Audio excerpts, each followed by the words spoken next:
আসসালামু আলাইকুম, কেমন আছেন সবাই? আশা করছি আল্লাহর রহমতে সবাই অনেক ভালো আছেন। সবাইকে জানাই ডোমেস্টিক্যালি ব্লগ ঘরোয়াতে স্বাগতম। এই তো নতুন একটা ব্লগ নিয়ে চলে আসলাম আপনাদের মাঝে। আর এটা হচ্ছে অনেক আগের ভিডিও। মানে মাহির আব্বু খুব রাগারাগি করতেছে, ওর কম্পিউটার নাকি জায়গা নাই, মানে ও কাজ করতে পারে না। আমি আজ এরা ভিডিও করে করে আর কি সব নিয়ে নিয়ে রাখছি, এই জন্য বলতেছে আমার কম্পিউটার জায়গা খালি করো। আর এটা হচ্ছে অনেক আগের ভিডিও, মানে এটা হচ্ছে গত ঈদুল আজহার পরের দিন আর কি মাইকে নিয়ে একটু চন্ডিমা উদ্যান গিয়েছিলাম, সেই ভিডিওটা মানে আমার ছাড়া হয়নি। আমি ভাবছিলাম মানে এটা আলাদা একটা ভিডিও বানাবো।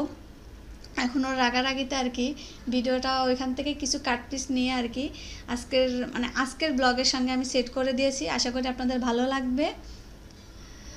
আর মাহি তো সেদিন খুব খুশি ছিল, আর আমারও অনেক ভালো লাগতেছিল, কারণ আমি অনেক দিন পরে বাইরে গিয়েছি। আর তারপরে কিন্তু আমি আর মাহি আর বাইরে যাই নাই, শুধু গিয়েছি সোমবার থেকে, যেহেতু স্কুল খুলছে সেই সোমবারে গিয়েছি। তারপর থেকে আর কি প্রত্যেকদিন একটু করে যাওয়া হচ্ছে, যেহেতু মাহি বাইরে প্রাইভেট পড়ে, এই জন্য প্রত্যেকদিন একটু একটু করে যাচ্ছি।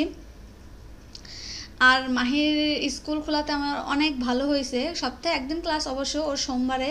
আর প্রত্যেকদিন প্রাইভেটে যেহেতু যেতে হয় অনেকটা দূরে আমার বাসা থেকে, অনেক হাঁটাহাঁটি করতেছি, শরীরটা এখন ঠিক থাকবে। আর এই 1.5 বছর শুয়ে বসে থাকে আর কি পুরা মোটা হয়ে গেছি, শরীরটাও অনেক ভারী হয়ে গেছে। আর ওয়েটটা তো কি বলবো, 3 কেজি ওয়েট বেড়ে গেছে আমার। আর এই তো মাহিবুড়ি ওর শুধু সব কিছু নিয়ে গবেষণা, ও আঙ্গুল দিয়ে দেখতেছে, মানে দূর থেকে ধরলে হয় না যে মানুষের ছোট দেখা যায়, গাছগুলো ছোট দেখা যায়, ওর মানে ওর খুব ভালো লাগে, যে মনে হয় আমার বলতেছে আম্মু দেখো কত ছোট দেখা যাচ্ছে, ধরা যাবে। আর এখন আমার আজকের ব্লগটা আমি দেখাবো। আর আজকের ব্লগে শুধু আমি একটু রান্না করব, এটা আপনাদের মাঝে একটু শেয়ার করব। আজকে তো আমি মিষ্টি কুমড়া শাক ভাজি করতেছি। আর মিষ্টি কুমড়ার সঙ্গে আমি কয়েকটা আলু কেটে নিয়েছি, মানে লাউ শাকের সঙ্গে আমরা ভাজি করি না, লাউ শাক, শিম, তারপরে আলু দিয়ে একসঙ্গে ভাজি করলে অনেক ভালো লাগে আর কি শীতকালে। এই জন্য ভাবলাম দেখি মিষ্টি কুমড়ার শাকের সঙ্গেও মনে হয় আলু খাওয়া যায়, এই জন্য কেটে নিলাম। আর রান্না করব হচ্ছে পেঁপের সঙ্গে পেঁপে রান্না করব হচ্ছে মাছের মাথা দিয়ে।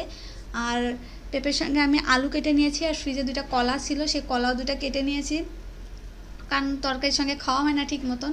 আর কলাটা আমি আর মাহি খুব ভর্তা পছন্দ করি, গরম ভাতের সাথে আর কি ভর্তা অনেক ভালো লাগে। একশোরি আনছিল, প্রায় 2 আলি না তার থেকে মানে বেশিই হবে। আমি আর মাহি ভর্তা খাইছি, খাওয়ার পরে 2টা রয়ে গেছে, ওইটা আজকে তরকারির মধ্যে দিয়ে শেষ করব। আর এই তো আমি চুলাতে কড়াই বসিয়ে দিয়েছি, আর ওর মধ্যে আমি শাকও দিয়ে নিয়েছি। আর এখন এর মধ্যে আমি দিয়ে দিব, মানে শাক সিদ্ধর আগে আমরা যেরকম সাধারণত দিই, লবণ, কাঁচামরিচ, পেঁয়াজ, রসুন, এগুলো একটু একটু করে দিয়ে নেব, দিয়ে শাকটা সেদ্ধ করে নেব। আমরা তো সবাই জানি মানে এইভাবেই করতে হয়। আর আমি পাশের চুলাতে পেঁপেটাও সিদ্ধ বসিয়ে দেব। পেঁপের মধ্যেও আমি সেমভাবে আর কি পেঁয়াজ, কাঁচামরিচ, রসুন, আর পেঁপে যেহেতু তরকারি, এর মধ্যে আমি একটু আদা রসুনের পেস্ট দিয়ে নিয়েছি, আর সামান্য পরিমাণ তেল দিয়ে নিয়েছি। পরে যেহেতু আমি বাগার দিব, এই জন্য সামান্য পরিমাণ দিয়ে নিয়েছি, একটু নাড়াচাড়া দিয়ে নিচ্ছি। আর এখন আমি ঢাকনা দিয়ে সেদ্ধ করে নিব। আর এটা 2 চুলাতেই বসিয়ে দিয়েছি যেন তাড়াতাড়ি হবে। আর কেটে বেছে ধুয়ে নিলে আর কি রান্নাটা করার একটাই সুবিধা, মানে 2 চুলাতেই হয়ে যায়, আর সঙ্গে সঙ্গে মানে অন্য কাজগুলোও মানে শেষ হয়ে যায়। আর এই তো আমি শাকটা তেলে দিয়ে নিচ্ছি আর কি। আর শাকটা যেহেতু আমি অনেক দিন পরে খাচ্ছি, শাকটা অনেক ভালো হয়েছিল খেতে, যেহেতু মানে ভিডিও করার পরে ভয়েস দিচ্ছি, মানে অনেক ভালো লাগছিল। প্রায় 15-20 দিন পরে আর কি শাক খাচ্ছি। যে কোনো শাক খেতে আমার কাছে খুব ভালো লাগে, শুধু একমাত্র মূলা শাক আর সরিষার শাক আমার সহ্য হয় না। আর একটা হচ্ছে মেথি শাক, মানে এগুলো একটা সেন্ট অন্যরকম, মানে সহ্য হয় না আমার কাছে আর কি। তাছাড়া আমি যে কোনো শাক, ডাঁটা শাক, লাল শাক, মিষ্টি কুমড়া, তারপরে লাউ, পুঁই শাক, কচু শাক, এগুলো আমার কাছে অনেক ভালো লাগে। আর এই তো আমার শাকটা ভাজি করা প্রায় শেষ। আর আমি তরকারিটা বাগার দেওয়া দেখাচ্ছি না আর কি, ভিডিওটা অনেক বড় হয়ে যাবে, এই জন্য মানে শর্টকাটের মধ্যে শেষ করার চেষ্টা করলাম। আর এই তো আমার রান্না শেষ। আর এই তো পেঁপের তরকারিটাও খেতে অনেক ভালো হয়েছিল। আর শাকটা তো মানে অনেক ভালো হয়েছিল খেতে।